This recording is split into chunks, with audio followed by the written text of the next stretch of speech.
শেখ শাহজাহান সন্দেশখালীর বেতাজ বাদশা, সেই শেখ শাহজাহানের কাছে ফায়ার আর্মস, এই যে ফায়ার আর্মস তা এলো কোথা থেকে, এই নিয়ে কিন্তু ইতিমধ্যে তদন্ত শুরু হয়েছে এবং যা জানা যাচ্ছে এখনো পর্যন্ত ভুয়ো নথিতে ফায়ার আর্মস লাইসেন্স, হ্যাঁ ঠিকই শুনেছেন, আলাদা ঠিকানা দেখিয়ে চারটি লাইসেন্স তৈরি করে শেখ শাহজাহান। আর সবই কোথা থেকে জানেন? নাগাল্যান্ড থেকে। এই নিয়ে শাহজাহানকে জেরা করেছে সিবিআই, আর শীঘ্রই আদালতে রিপোর্ট জমা দেবে কেন্দ্রীয় তদন্তকারী সংস্থা।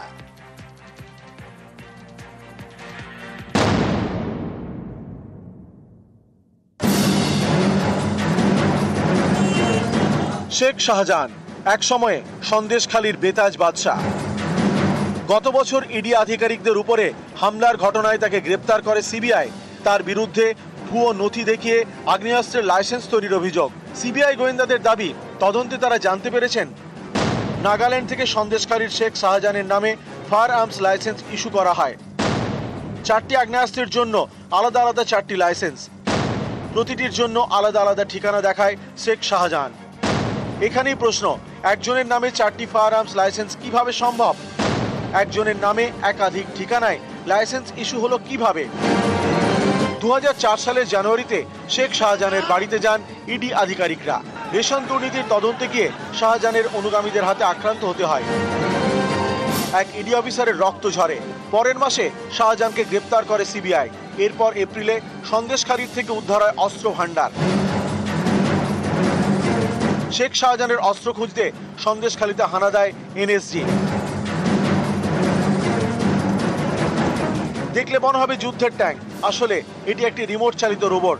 এই রোবট দিয়েই সন্দেশখালীতে তল্লাশি চালায় এনএসজি। সিবিআই এর দাবি, উদ্ধার ও আগ্নেয়াস্ত্রের মধ্যে 4টি লাইসেন্স শেখ শাহজাহানের নামে, সবই নাগাল্যান্ড থেকে ইস্যু করা। সিবিআই এর এও দাবি, শাহজাহান ঘনিষ্ঠ কয়েকজনের নামেও নাগাল্যান্ড থেকে ফায়ার আর্মসের লাইসেন্স ইস্যু করা হয়। সম্পত্তি রক্ষার কারণ দেখিয়ে তারা আগ্নেয়াস্ত্র লাইসেন্স করান, কিন্তু তাদের তেমন সম্পত্তি নেই বলেই দাবি কেন্দ্রীয় গোয়েন্দাদের। তাহলে শাহজাহানের ঘনিষ্ঠদের হাতে কেন আগ্নেয়াস্ত্রের লাইসেন্স? এই নিয়ে শনিবার শেখ শাহজাহানকে জেরা করে সিবিআই। শীঘ্রই এই নিয়ে আদালতে রিপোর্ট দেবেন কেন্দ্রীয় তদন্তকারীরা। অমিত সরকার, নিউজ 18 বাংলা। টাকা শোধ করতে কিডনি বিক্রির চাপ, সুদের টাকা দিতে না পারায় যুবকের উপর কিডনি বিক্রির চাপ। 7,000 টাকা ধার নেন অশোকনগরের যুবক, 1,30,000 টাকা সুদও দেন যুবক। 60,000 টাকা ফেরত দিতে না পারায় তাকে চাপ দেওয়া হয় কিডনি বিক্রি করতে। যুবক এবং তার স্ত্রীর কিডনি বেচার ব্যবস্থা। অবশেষে অশোকনগর থানায় অভিযোগ যুবকের। কিডনি পাচারের অভিযোগে ধৃত কথা বলবো জিয়াউল আলম প্রতিনিধি রয়েছেন আমাদের সঙ্গে। জিয়াউল, এই যে একজনকে ধরা হয়েছে, এই সেই ব্যক্তি যে চাপ দিচ্ছিল, তার কি কানেকশন? আমার এটাই জানতে ইচ্ছে করছে যে এই কিডনি পাচার চক্রের সঙ্গে কোনোভাবে কি সে জড়িত, না হলে কিডনি বেচার জন্য এত চাপ কেন দেওয়া হচ্ছিল? বিকাশ ঘোষ, তিনি হচ্ছেন অর্থাৎ অশোকনগরের বিভিন্ন এলাকায় তিনি অল্প অল্প টাকা দিতেন এবং সেই টাকা যখন ফেরত দিত না, মোটা অঙ্কের সুদ নেওয়া হতো। অর্থাৎ এক ব্যক্তি 60,000 টাকা এই বিকাশ ঘোষের কাছ থেকে টাকা নেয়, কিন্তু পরবর্তীকালে তিনি 1,30,000 টাকা পর বিভিন্ন অ্যামাউন্টে তিনি টাকা ধার দেন। অর্থাৎ দিনে প্রায় 600 টাকা এই অ্যামাউন্টে কিন্তু বিকাশ ঘোষকে টাকা দেন, কিন্তু তার আসল টাকা 60,000 টাকা লাগবে। যখন টাকা দিতে না পারে তখনই তাকে কিডনি বিক্রি করার জন্য চাপ দিয়ে থাকে। ইতিমধ্যেই এই যুবকের স্ত্রী ইতিমধ্যেই কিন্তু কিডনি বিক্রি করেছেন 5.5 লক্ষ টাকা। এই যে 60,000 টাকা তাকে দিতে হবে, অন্যদিকে যে কিডনি বিক্রির জন্য যে তিনি যোগাযোগ করে দিয়েছেন তার জন্য দিতে হবে 2.5 লক্ষ টাকা। শুধুমাত্র এই যুবক নয়, এই অশোকনগরে অলিতে গলিতে দেখা যাচ্ছে একের পর এক ব্যক্তি তার কাছে অল্প অল্প টাকা দেয় এবং তাদের কাছে মোটা অঙ্কের টাকা সুদ আদায় করে, এবং টাকা যদি না দিতে পারে তাহলে আরো একাধিক ব্যক্তির কাছে কিডনি নেওয়া হচ্ছে। ফলে একটা কিডনি পাচার চক্রের কিন্তু একটা বড় এই মুহূর্তে কিন্তু অশোকনগর থানা পুলিশ গ্রেপ্তার করেছেন। এই বিকাশ ঘোষ কিন্তু একাধিক ব্যক্তির অল্প অল্প টাকা দিয়ে সেখান থেকে এই তাদের কাছে কিডনি শীতল ঘোষের থেকে 60,000 টাকা সুদে নিয়েছিলাম। আমি খুব চাপে পড়ে ওনার কাছে যাই। এবার ওনাকে গিয়ে ব্যাপারটা আমি বলি যে আমি এরকম চাপে, আমি দেনা শোধ করবো কিভাবে করে। উনি আমাকে ফোন করে বলে, আমি তোর থেকে টাকা বুঝে নেবো, তুই দিবি না তোর বাপ দেবে, আমি তোর টাকা বুঝে নেবো। ও আমার কাছে 2,20,000 টাকা দাবি করতেছে এই মুহূর্তে। এবার আমি কোথা থেকে দেবো? আমি গরিব মানুষ। কিডনি বেঁচে চাইছে 5.5 লাখ টাকা। যোগাযোগ করেছিল কচুয়ার একটা দিদির সাথে, সেও বিক্রি করে এরকম শীতল ঘোষের টাকা শোধ করেছে। হ্যাঁ, কিডনি দেওয়া হয়ে গেছে। 12 তারিখে ভর্তি ছিল, 14 তারিখে ওটি হয়েছে। আর আমার বউকে শনিবার দিন ছুটি দেওয়া হবে। ওনার চাপে পড়ে আজকে আমার এই অবস্থা। আমার মতন অনেক ফ্যামিলির এরকম 12টা বাজে। আমি চাই না আমার মতন এরকম কারোর হোক। আমি কমপ্লেন করেছি, এবার আইন যেটা শাস্তি দেবে আমি সেটাতেই খুশি। বাঁকুড়ার বিষ্ণুপুর, আর সেখানে ভুতুরে ভোটার। বিষ্ণুপুরের মুনিনগরে ভুতুরে ভোটার। ভোটার লিস্টে 2 ভুতুরে ভোটার। লিস্টে 1 ভোটারের শুধুই এপিক নাম্বার থাকলেও নেই বাবার নাম। তৃণমূলের স্ক্রুটিনিতে ধরা পড়ল গরমিল। ভুতুরে ভোটার নিয়ে শুরু হয়ে গিয়েছে ইতিমধ্যেই রাজনৈতিক চর্চা।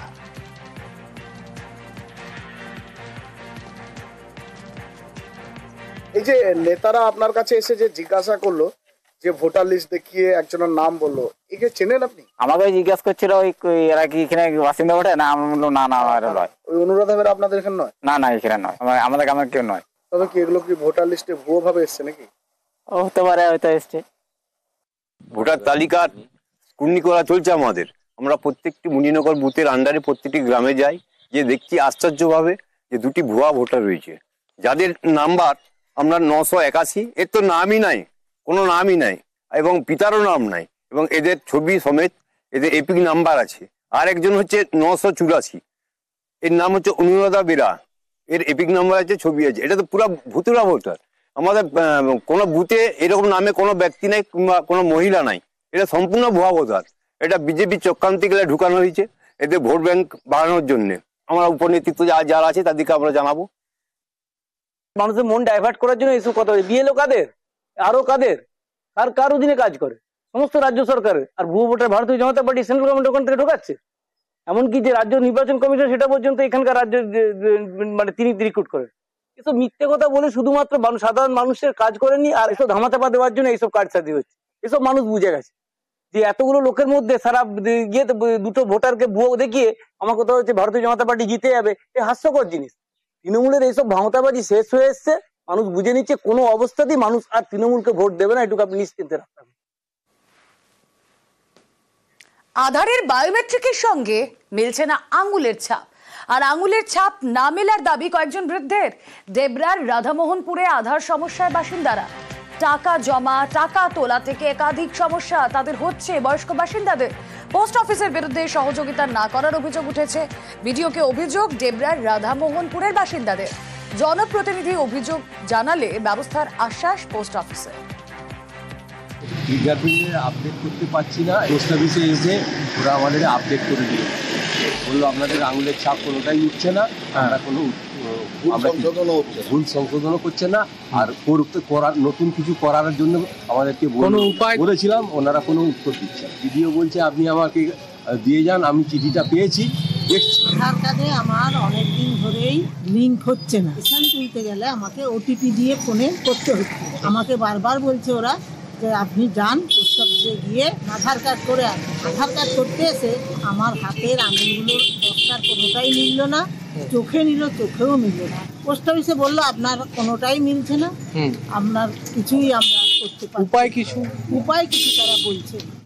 আমরা সেখানে ক্যাম্প করব, যেখানে রেটিনাল স্ক্যানের মাধ্যমে এই বায়োমেট্রিকটা ক্যাপচার করে নেওয়া যাবে। আমি জানি আমার নিজের মারই বয়স হয়ে গেছে, আঙুলের এই দাগগুলো এখন মসৃণ হয়ে গেছে, এগুলো আর মিলছে না।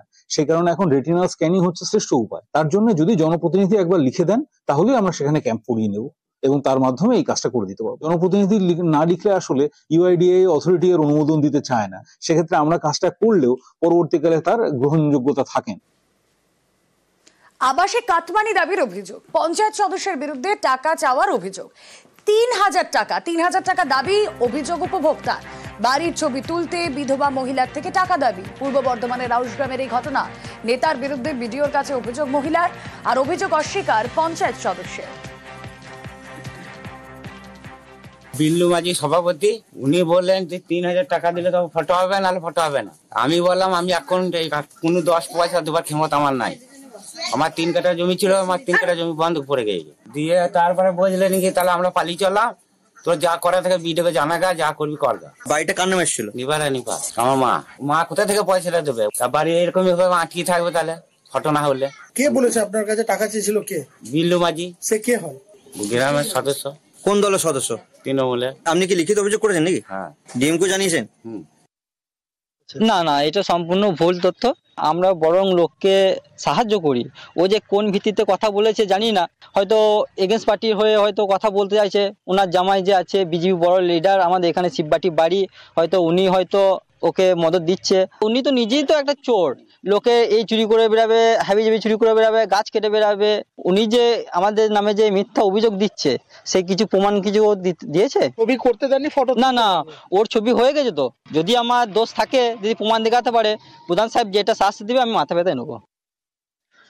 আমার কাছে এরকম ধরনের কোনো খবর নেই, আমরা এই বিষয় নিয়ে জানিও না। যাচ্ছে পঞ্চায়েত থেকে ছবি তুলতে? হ্যাঁ গেছে। বিল্লু মাঝিকে? হ্যাঁ, বিল্লু মাঝি আমার তো পঞ্চায়েতের মেম্বার, আমি চিনি। টাকার দাবি কি করতে পারে? না না, সেটা কোনো করবে না, তো উপর থেকে নির্দেশ আছে, যেটা তার টাকা দাবি করতে পারে না। এই অভিযোগ ভিত্তিহীন। প্রথম ধাপের যে টাকা, সেই টাকা আসার পর তাদের লিংটন পর্যন্ত উঠেছে। লিংটন পর্যন্ত ওঠার পর সেকেন্ড ধাপের টাকা, থার্ড ধাপের টাকা ঢুকবে বলে যে সার্ভে হয়েছে পঞ্চায়েত থেকে, সেই সার্ভের সময় ওই গ্রামের স্থানীয়, ডাঙ্গাল গ্রামের স্থানীয় তৃণমূলের পঞ্চায়েতের সদস্য বিল্লু মাঝি, তিনি 3000 টাকা দাবি করেন। বলে টাকা না দিলে তোদের ঘর আটকে দেবো, পুরো কাটমানিতে ভরে গেছে। আমাদের ভারতীয় জনতা পার্টির তরফ থেকে এই ঘটনার তীব্র নিন্দা করছি। অভিযুক্তকে গ্রেফতারের দাবিতে চটি নিয়ে বিক্ষোভ, চটি হাতে বিক্ষোভে সামিল মহিলারা। হরিশ্চন্দ্রপুরে দিন কয়েক আগে জমি বিবাদ আর জমি বিবাদে দুই গোষ্ঠীর মধ্যে সংঘর্ষ হয়। এখনো পর্যন্ত ঘটনায় অধরা অভিযুক্তকে গ্রেফতারের দাবিতে বিক্ষোভ মহিলাদের।